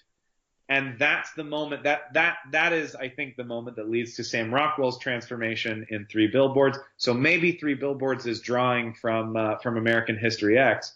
But the two moments, I think, are similar, in that I think the only way you break through to these people who have these hateful attitudes, who have these hateful ideals and ideologies, is through love. It's not through lecturing them. It's not through shaming them. Those are tactics that don't work. But love, I feel like, is how you break through to those people. Okay, and now we're going to talk about the elephant in the room, because I agree with you. Love is how you break through hate, and that is the whole point of this movie, that legacies have to end somehow. I think isn't that the slogan for the movie? Some legacies must end. That was the tagline of the movie. Some legacies must end. And yeah. If this had been the end of the movie, this would be a good movie. But this is not the end of the movie. Okay, I'm going to tell you now. Unfortunately, there's spoilers here, so you can either turn this off or listen at your own peril. This movie has a horribly tragic ending. And it's kind of a mixed message. It's an interesting ending because there's several ways the movie could go. It's not the way they chose is very powerful, but I'm not sure it's the message they were trying to go for. And I will set this up so we can talk about it. We're getting kind of late in the podcast, but I'll skim through here. That you think this is the end of the movie. Derek has come out of prison. He's a changed man. He's no longer a skinhead. He is going to stop his brother from becoming a skinhead. And his brother even says, okay, I don't want to do this. You know, I believe you. I respect you. I've always looked up to you. I will learn from you. And they go home, and Danny takes down all his racist stuff, all the Nazi propaganda, all the white power stuff. And you know the legacy has ended. Danny will probably not follow in Derek's footsteps. But the problem is, the cycle of violence will go on with or without Danny's participation, because earlier in the movie, Danny made an enemy, the black kid in the bathroom that he blew smoke in the kid's face. And now we cut to an ominous scene that Danny has renounced all his racist ties, but we see this group of black kids driving down the street, going right by Danny's apartment, and they mime a little drive-by motion with their fingers like they're going to shoot him up the next day. Yeah. And this movie's going to get real dark here.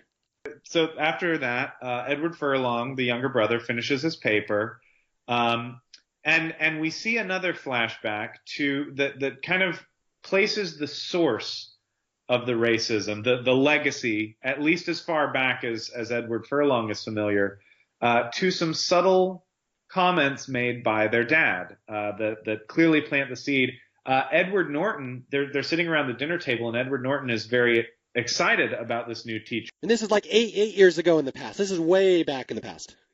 This is way, way back, yeah. Edward Norton is not a skinhead. He's got a lot of hair. He's clearly a much younger guy. The dad's still alive. And he mentions that he's really excited about this new teacher, and he's reading Native Son. And the dad says some stuff now that sounds like some pretty typical I don't want to get too political, but like some current talking points, I guess. And starts, complaining about affirmative action, talks about what, again, as we mentioned before, the points seem intelligent at first. He's just saying, like, look, man, when I need to have somebody that's got my back, I want somebody who's the best at their job to save my life. When my life is in their hands, not somebody who got the job over somebody better because of their skin color. And then he starts getting into, and then he goes too far. But we see that this is very impressionable, and Edward Norton immediately backtracks and immediately, wants to please his dad. And we see this is the seeds that are planted. Edward Norton at this point, he's just kind of like lightly agreeing with his dad. And obviously when his dad dies later is the bigger push and other things. But this is where the legacy is getting passed from father to son. Yeah. And again, you can assume Edward Norton's father heard it from his father, who heard it from his father. And again, yeah, the dad, the firefighter, this is years before the firefighter was killed, starts off by questioning, why are we reading black books in U.S. history class or in literature class? And it starts off as just questioning, and then by the end of the discussion is, this guy Sweeney, he's just feeding you N-word bullshit. Right. And Derek's like, I see that now. So you just see the cycle will continue and continue and continue. And so that sets up the especially tragic ending here where young Danny is about to be killed. Yeah. So the next scene, and I think that this is a really subtle but nice scene. Edward Norton, it's just a great moment of Edward Norton coming out of the shower and looking at himself in the mirror with all of his tattoos. And this is long-haired, this is now present Edward Norton. And he's got these tattoos all over himself that, I guess he can get laser surgery, but like they're kind of permanently there. It reminds me of back when I was waiting tables, we had this guy come in who was just covered in swastikas and this type of tattoos, only he had them like on his face, his eyebrow. One of his eyebrows, I remember, was shaved off, and the shape of his eyebrow was swastikas. Well, that's dedication right there. Yeah, no, he had face tattoos. He came in, I think, with a girl, so maybe I assume his girlfriend or whatever.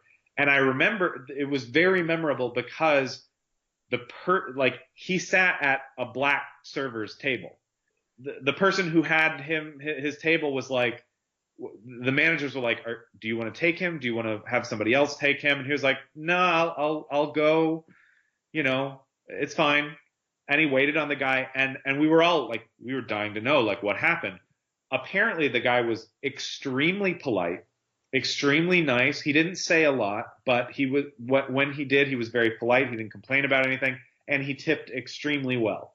And we were all baffled by this, and we were like, maybe he maybe he's repented of that. Maybe he just is stuck with all these tattoos after having changed and being. Now that's probably not the case because he probably let his eyebrow grow in. But that was what we thought, maybe, because you get these tattoos and you're stuck with them forever. He's stuck with all of these evil imagery all over his body that he no longer agrees with. And I just think that it's a neat moment that we get there. Yeah, his past will always be visible no matter who he is now. Right. Okay, so let's go to the end of the movie where Derek has renounced all his ties. His hair is grown back in. He's putting on his tie. He has decided he's going to get his family back together. They live in poverty now, basically, because he wasn't here. He's going to go get his old job, whatever. I'm sure he sold stereos or something.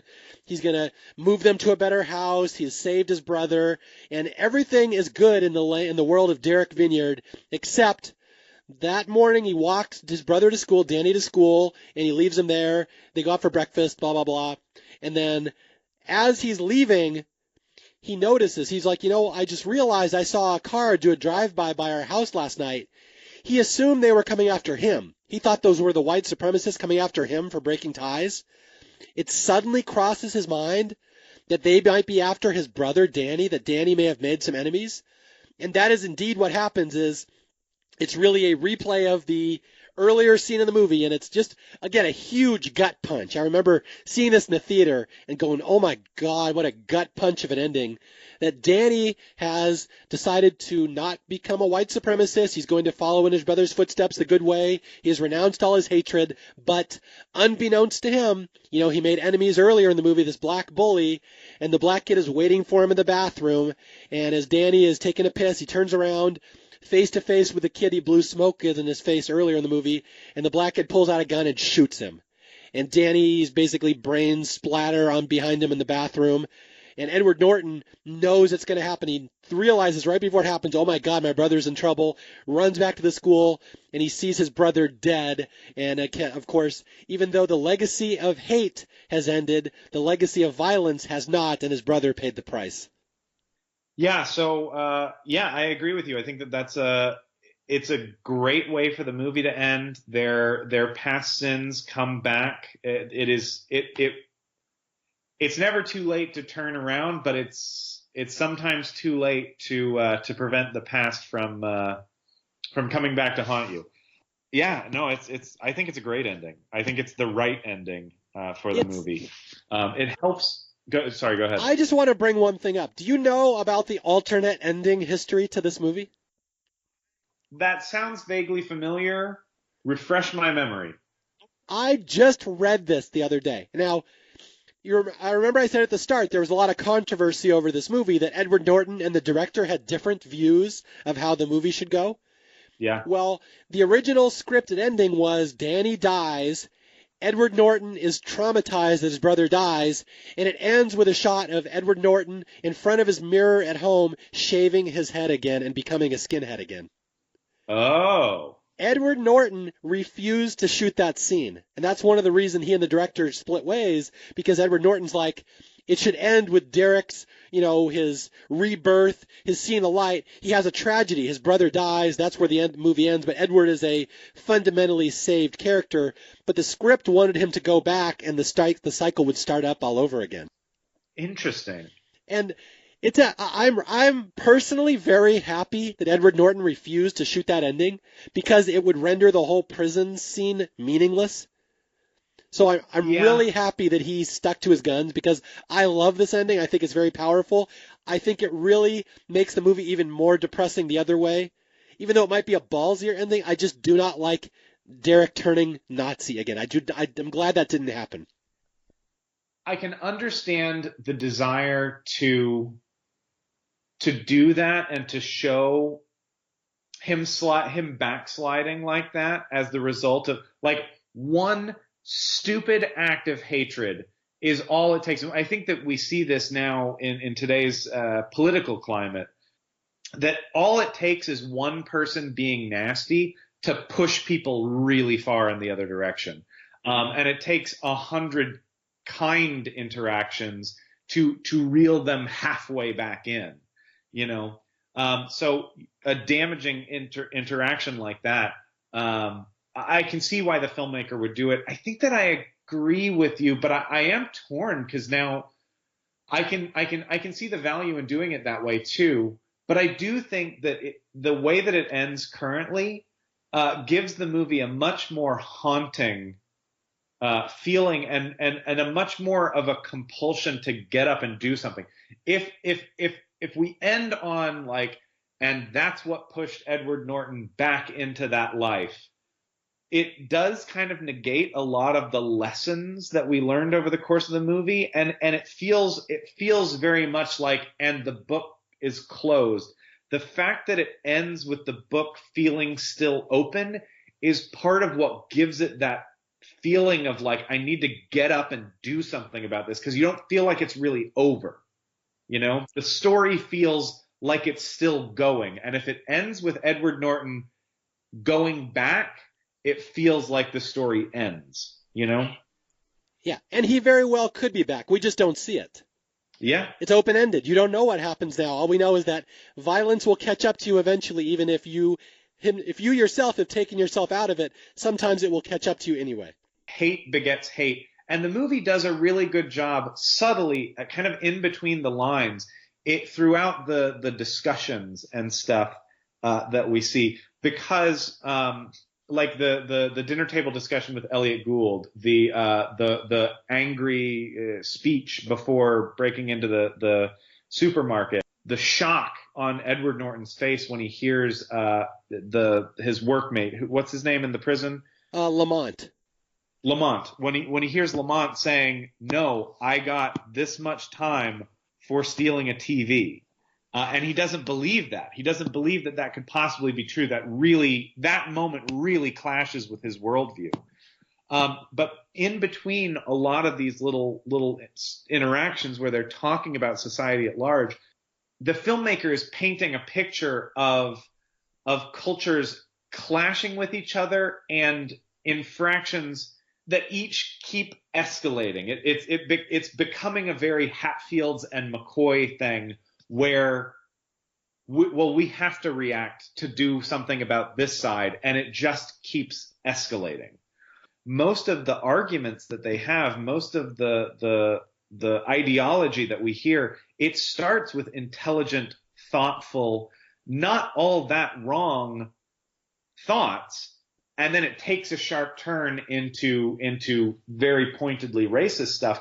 But we're given a picture that these white people that become the racists, they have something to be upset about. They're not doing this in a vacuum. They're not just dumb, caricature racists. They have genuine problems. The gang violence that's being committed by the black people in the movie is not portrayed as something that these white characters are imagining. It's a real thing that they are then taking too far in their retribution. And the movie's clear, especially in this last scene, that a lot of that black gang violence is a result of the situations that these black characters are dealing with. Yeah, and it's possible the white gang members did something to them first, so it's all like, who knows how this started? Well, Edward Furlong very clearly is making a stance against that kid, and I don't think for a second that kid doesn't know this is the white supremacist in the school. Everybody would know that kind of thing. He's a skinhead, and he follows the kid back to the basketball court where he's with his brother, and is giving him threatening looks. Like, Edward Furlong started this. Now, he didn't bring it to guns, but he's pointedly a racist. Like, if you were that kid, if you were a black kid, and you're being followed by a white supremacist skinhead, yeah, you might be inclined to act first before they show up and shoot you. Yeah, I mean, they very well could be having the same speech in the parking lot that Edward Norton had earlier in the movie. Like, these guys are coming after us. We got to band together. We need to protect. Like, you can just see it from both sides and how it just escalates and escalates. And yeah. And then the movie ends. We get, hauntingly, after Edward Furlong has been killed, we get the paper that he had written for Sweeney, and it's all about how hate is baggage. We need to give up hate. We need to give up baggage. And he quotes Abraham Lincoln saying basically, when I look at a man across from me, we must not be enemies. We must be friends, because if I say you're my enemy, then you become my enemy, and then it just continues. So it's all about how we need to stop the cycle, and it's shown over the footage of dead Edward Furlong, and it's just a horrible, haunting gut punch of a movie. Yeah.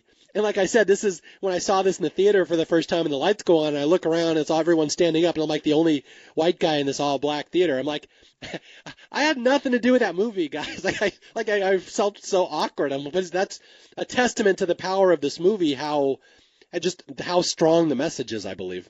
The thing that this movie does differently from a lot of similar movies is I feel like some movies present the solution as being too easy. And I'm looking at movies like maybe Crash or Hidden Figures. Some of these movies, Green Book, that a lot of people really criticized as being like, we solved racism.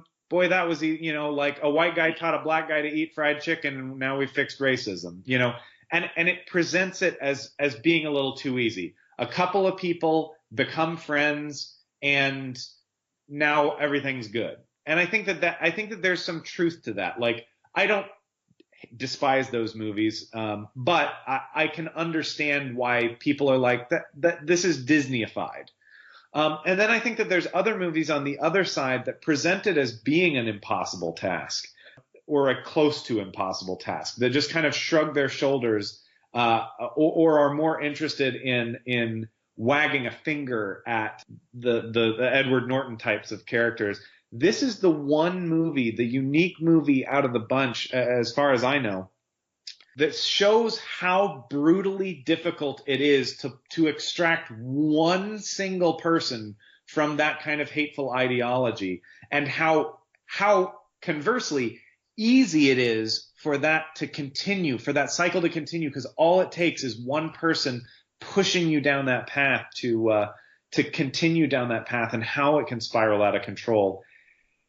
Very difficult, and it shows how difficult it is that only love to the extreme, like somebody going out, Sweeney specifically, Edward Norton later, and gosh, I've forgotten his name for the 16th time, the other inmate, Lamont.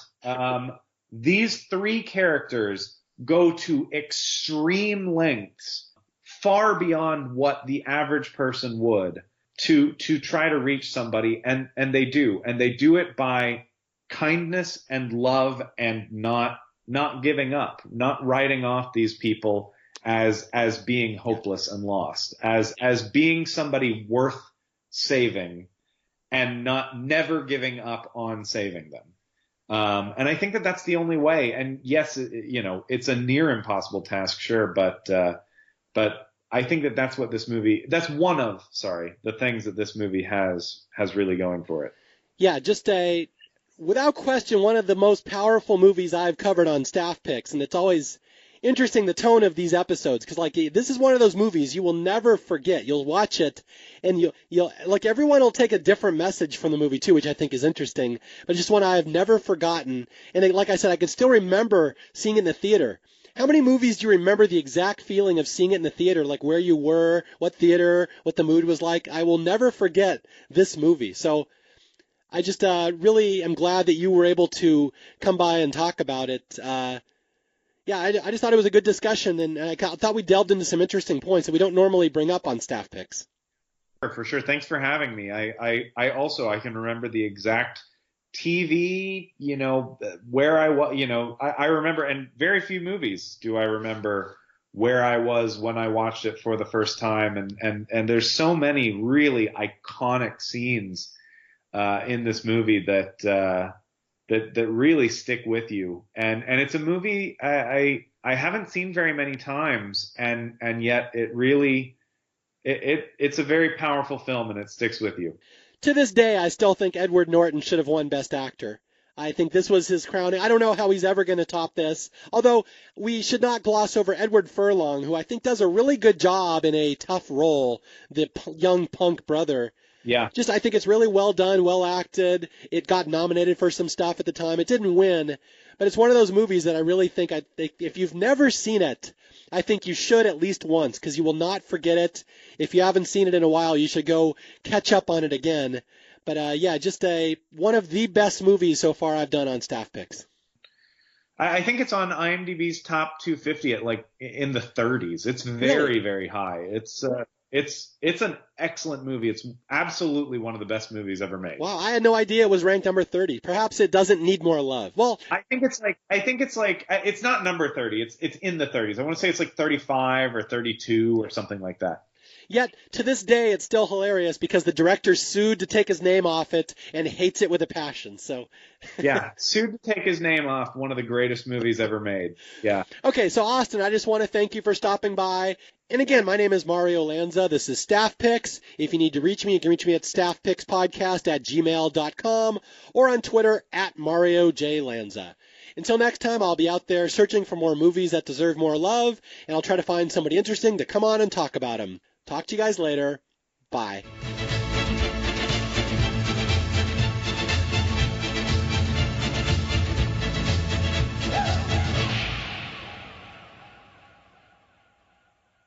So I guess this is where I tell you what I learned. My conclusion, right? Well, my conclusion is, hate is baggage. Life's too short to be pissed off all the time.